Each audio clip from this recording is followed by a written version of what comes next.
I'm Martha Higdon, and today's tutorial is to do multiple quilts at one time.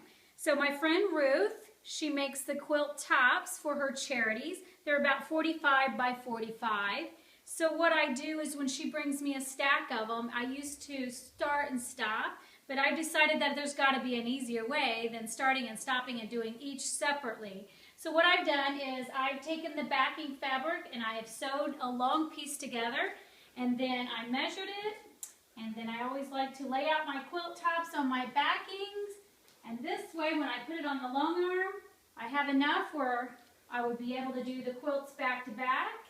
And it looks like here I have at least, I can do 3, and if I wanted to add more, I could add more to the fabric, to the backing, and add more so that we can do all the quilts at once.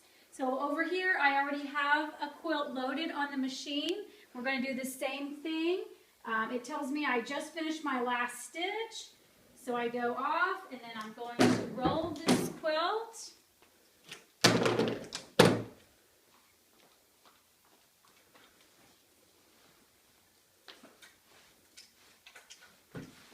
So that it's ready for the next quilt. So as you see, I have the batting is already there.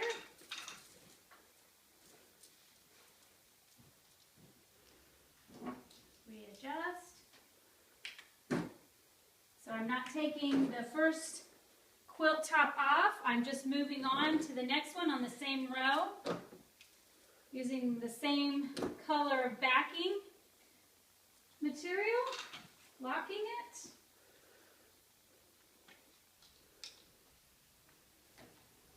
And then we'll be ready for the next one. Again, these are smaller quilts, not something you would want to do with large quilts. So here's the next quilt.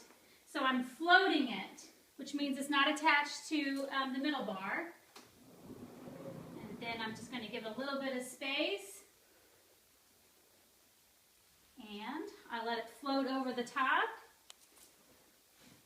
And then I would just go ahead and start basting down like you normally would as if you were starting a new quilt. And then I have enough here to do a quilt back to back. And so that way you can quilt multiple small quilts at one time instead of taking it off and putting it back on.